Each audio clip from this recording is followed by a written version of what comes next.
ये कहानी है एक बूढ़ी अम्मा और उसके घर की, जहाँ अम्मा बाल गणेश की पूजा में विलीन रहा करती थी।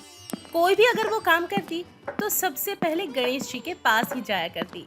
ना सिर्फ अम्मा, बल्कि उनके घर का हर सदस्य हर कार्य करने से पहले गणेश जी को जरूर निमंत्रण देते। ऐसे ही एक समय की बात है। अम्मा की बहू माला अम्मा के साथ बाल गणेश की पूजा करने के लिए मंदिर जाती है। पर तभी उसे मंदिर के बाहर उसकी एक सहेली दिखाई पड़ती है, जिसके हाथ में एक नन्हा सा शिशु था। उसे देख माला काफी प्रसन्न होती है और वो माला तुरंत ही अपनी सहेली के पास चली जाती है। उसके नन्हे शिशु को वो अपनी गोद में लेने की इच्छा जाहिर करती है। माला की आंखों में खुशी थी। उसकी इच्छा देखकर उसकी सहेली अपना वो बच्चा उसकी गोद में दे देती है।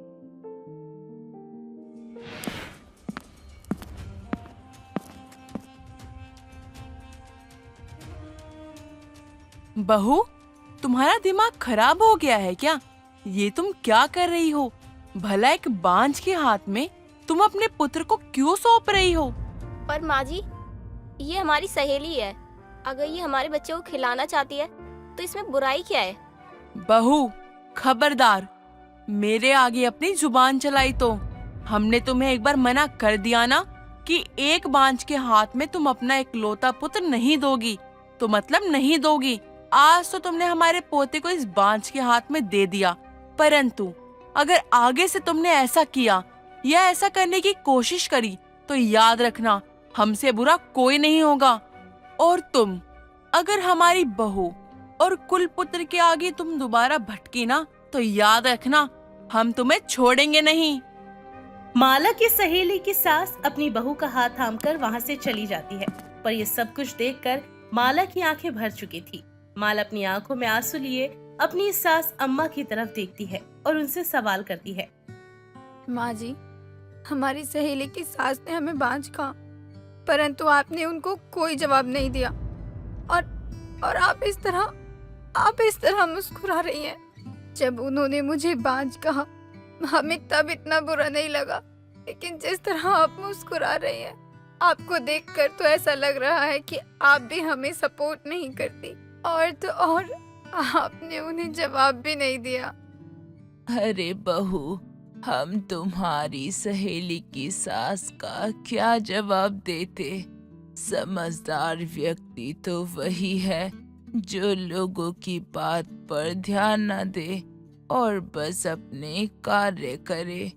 इसीलिए तुम अपने अश्रु को अपनी आंखों से बाहर ना आने दो, बल्कि इनको अपनी ताकत बनाओ।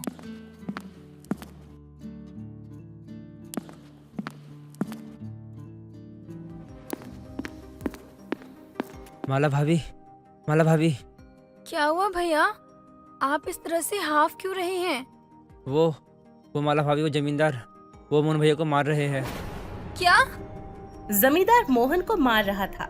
ये सुनते ही माला ना आव देखती है ना ताव और भागते हुए गांव के बीचों बीच पहुंच जाती है, जहां वो जमींदार को देखती है कि वो मोहन को बहुत बुरी तरीके से पीट रहा था। अरे दूर हट जा मेरे पति से। और तेरी हिम्मत कैसे हुई मेरे पति को मारने की? आखिर मेरे पति ने ऐसा तेरा क्या बिगाड़ा है जो तू इस तरह से इसको मार रहा है?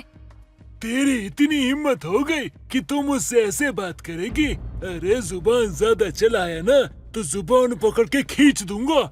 जमींदार हूँ इस गांव का, जमींदार, और मेरे आगे झुक कर रहना पड़ेगा। तेरे पति ने नुकसान किया था, इसलिए इसको सजा दे रहा था मैं।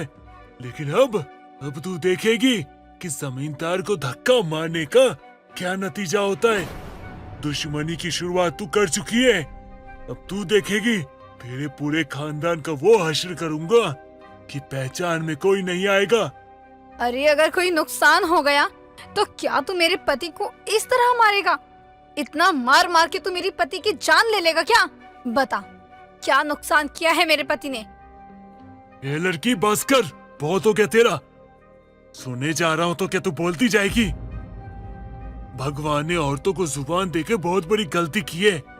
वो पैरों की जूतियां होती हैं, उन्हें पैरों में ही रहना चाहिए, सर उठाना नहीं चाहिए। और तूने अपना सर उठाकर अपनी जिंदगी की सबसे बड़ी गलती की है। और ये तुझे मैं बता के रहूंगा। आज से तेरा जीना हराम कर दूंगा। अब तू देख मैं तेरे साथ क्या क्या करता हूँ। अरे गांव वालों, इसका दाना पानी आज से बंद हो चुका है, तो तुम में से किसी ने भी इसकी मदद करी या इसको देने के लिए दाना पानी तुम्हारे हाथों से निकला तो समझ लेना कि तुम्हारा दाना पानी भी इस गांव में बंद हो गया है। और तुम्हारी वो हालत करूंगा कि तुम्हारे बच्चे भी तुमको पहचान नहीं पाएंगे। इतना बोलकर जमींदार वहां से चला जाता है और इस तरह धीरे धीरे सभी अपने घर चले जाते हैं।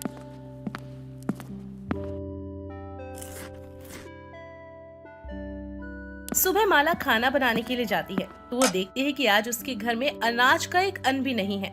ये देखकर माला दुकान पर जाती है और दुकानदार से कहती है, भैया जरा 5 किलो चावल, 5 किलो दाल और कुछ मसाले पैक करना। माफ करना माला बहन, पर मैं आपको सामान नहीं दे सकता। पर ऐसा क्यों? मैंने तो आपका सारा हिसाब दे दिया ना, फिर आप मुझे सामान देने से मना क्यों कर रहे हैं? जमींदार ने तुम्हारी मदद करने को मना किया है और तुम्हें अनाज देने के लिए भी मना किया है। अब तो तुम्हारी कोई मदद नहीं कर सकता। अगर तुम्हारी मदद किसी ने की तो जमींदार उसका भी दाना पानी बंद कर देगा। ना जाने क्या जरूरत आन पड़ी थी जमींदार से पंगा लेने की। अब उससे दुश्मनी ली है तो निभाना तो पड़ेगा ही। बेचारी पहले से बांझ और दुखी थी। पहले से कम दुख था जो जमींदार ने इसके पति को घर ही बिठा दिया। अब भगवान जाने ये दुख कैसे झेलेगी। वैसे भी जमींदार से दुश्मनी लेगी तो दुख तो झेलना ही पड़ेगा ना। माला उसकी बातों का कोई जवाब नहीं देती और वहाँ से सीधा मंदिर में जाने लगती है। पर तभी वहाँ का पंडित भी उसे मंदिर में आने से रोक देता है। माला बेटा रुक जाओ, तुम मंदिर में नहीं आ सकती हो। लेकिन पंडित जी ऐसा क्यों? मंदिर तो सबका है ना, मंदिर में तो हर कोई आ सकता है, फिर मैं क्यों नहीं आ सकती? पिछली रात जो कुछ भी हुआ था उसको तुम भूल सकती हो, हम गांव वाले नहीं, इसलिए हो सके तो हमें माफ कर देना। पंडित की बात सुनकर माला को बहुत बुरा लगता है और वो अपने आंखों में आंसू लिए अपने घर की ओर निकल जाती है और घर आकर अपनी सास को सारी बात बताती है। बहू, ये सब कुछ भगवान गणेश हमारी परीक्षा लेने के लिए कर रहे हैं, इसीलिए तू चिंता मत कर। जो होता है प्रभु की इच्छा से ही होता है।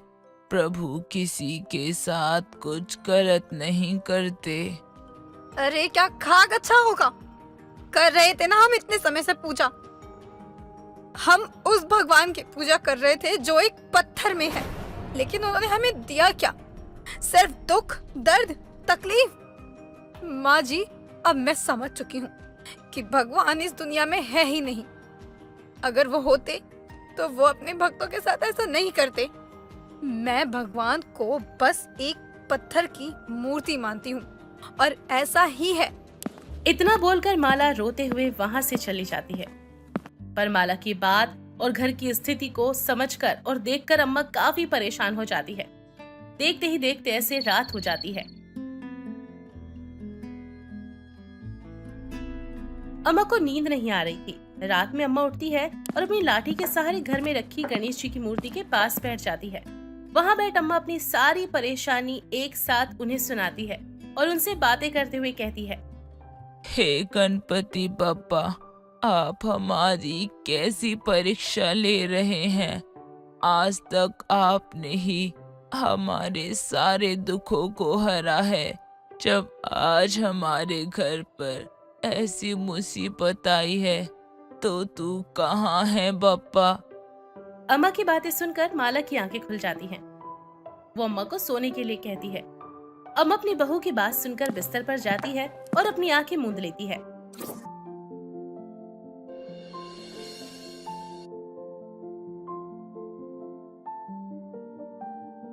माता, मैं तेरी भक्ति से काफी प्रसन्न हूँ। तेरे अंदर ना लालच की भावना है और ना ही द्वेष की, इसलिए तू जो चाहे वो मांग ले और तू चिंता मत कर, मैं हमेशा तेरे साथ हूँ माता। प्रभु, हे प्रभु, आपने मुझे दर्शन दिए, मेरा तो जीवन ही सफल हो गया।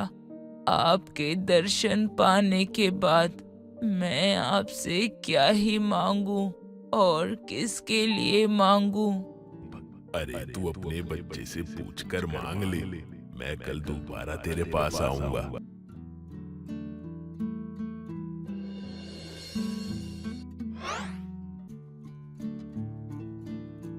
अम्मा की आंखें जब खुलती हैं तो वो अपनी बहू माला को आवाज लगाती है। माला बाहर झाड़ू लगा रही थी। बहू, बेटा, इधर आओ जल्दी। जैसे ही वो अपनी अम्मा की आवाज सुनती है, वो तुरंत अम्मा के पास जाती है। माँ जी क्या हुआ आपको? और आप हमें इस तरह आवाज क्यों लगा रही हैं? हाँ माँ, क्या हुआ? सब ठीक तो है? कोई बुरा सपना देखा क्या? बेटा, बहू, आज हमने जो देखा ना, शायद सुनकर तुम हमारी बातों पर यकीन नहीं करोगे। पर माँ, देखा क्या? बहू, हमारे सपने में स्वयं बाल गणेश आए थे और उन्होंने हमें दर्शन भी दिए। उन्होंने हमसे वरदान मांगने को कहा, परंतु हम उनसे क्या ही मांगते। माँ, यदि तू सच कह रही है तो तुझे अपने बेटे के लिए बहुत सारा पैसा और अच्छी सी नौकरी मांग लेनी चाहिए। तो क्या है उसके बाद हमें कोई परेशानी ना हो। जी, पैसा तो हाथ का मैल है, लेकिन माँ जी, इस घर में बाल गणेश की तरह एक छोटा मेहमान होना चाहिए था। इसलिए आपको गणेश जी से इस घर के लिए कुल पुत्र मांगना चाहिए, मेरे लिए संतान मांगनी चाहिए। मेरे बेटे बहू तो अपने बारे में सोच रहे हैं, परंतु इनका सोचना भी गलत नहीं है। इस घर को पैसे भी चाहिए और बहू को संतान भी, परंतु। माँ जी, आप सोच क्या रही हैं? कुछ नहीं बहू। बहू सुन, एक काम कर, मुझे मेरी लाठी दे दे, मैं थोड़ा बाहर टहलना चाहती हूँ। अम्मा के कहने पर माला उसको लाठी पकड़ाती है, जिसके बाद अम्मा बाहर चली जाती है और एक पेड़ के नीचे छाया में बैठ जाती है। तभी वहाँ पर एक औरत आती है। वो अम्मा को ऐसे शांत और गहरी सोच में देखकर उनसे इसका कारण पूछती है। क्या हो गया अम्मा, इतनी गहरी सोच में क्यों हो? उस औरत की बात सुनकर अम्मा उसे कल रात की सारी बात बताती है, जिस पर वो औरत उन्हें सलाह देते हुए कहती है, अरे बूढ़ी अम्मा, तुम्हारी थोड़ी सी तो जिंदगी बची है, क्यों मांगना है तुमको धन दौलत पोता पोती? भगवान से आंखें मांग लो ना, कम से कम जब तक जिंदा हो ना, आराम से जिंदगी गुजार सको। अम्मा अपने चेहरे पर मुस्कान देती है और वहाँ से उठकर चली जाती है। समय गुजरता है और देखते ही देखते रात हो जाती है। अम्मा एक बार फिर से सोती है।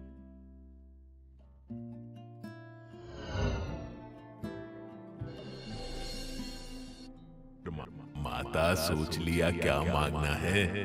हमारा वचन है, जो भी तुम मांगोगी वो अवश्य पूरा होगा। गणेश भगवान का ये वचन सुनकर और हाथ जोड़कर अपना वरदान मांगती है। हे गणराज, यदि आप मुझसे प्रसन्न हैं, तो आप मुझे 9 करोड़ की माया दे, निरोगी काया दे, बहू को अमर सुहाग दे, मुझे पोता पोती दे, मेरे समक्ष परिवार को सुख दे और अंत में मुझे मोक्ष प्रदान करे। अम्मा की बात सुनकर गणेश जी सोचने पर मजबूर हो जाते हैं। थोड़ा सोचने के बाद उन्होंने अम्मा से मुस्कुराकर कहा, अरे तूने तो मुझे ठग ही लिया, और तूने जो भी मुझसे मांगा है वो सब कुछ तुझे मिलेगा। तथास्तु। अम्मा को अब सब कुछ दिखने लगा था। अम्मा अपनी आंखों को मीचते हुए अपनी बहू को खाना बनाते देखती है और अपने बेटे को बाहर चटाई पर बैठे हुए चाय पीते देखती है। बहू, अरे ओ बहू, देख देख, मुझे सब दिख रहा है, सब कुछ साफ साफ दिख रहा है। अम्मा की बात सुनकर माला तुरंत अम्मा के करीब जाती है और वो देखती है कि अब अम्मा को सब कुछ दिखने लगा है। क्या माँ जी, सच में आपको दिख रहा है? अगर अगर आपको दिख रहा है तो ये तो बहुत अच्छी बात है। माँ जी, मैं बहुत खुश हूँ कि आपको सब कुछ दिखने लगा। लेकिन ये सब हुआ कैसे? बहू की बात सुनकर अम्मा उसको सारी बात बताती है। अम्मा की आंखें आने से हर कोई खुश था। अब ऐसे ही समय गुजरता है और मोहन की भी अच्छी नौकरी लग जाती है। ये देखकर तो अब माला को पूरा यकीन हो जाता है कि ये सब कुछ भगवान गणेश जी की कृपा है। कुछ दिनों में माला गर्भवती भी हो जाती है और इस तरह से जल्दी वो भगवान गणेश जी की एक बड़ी सी मूर्ति अपने घर में स्थापित करती है।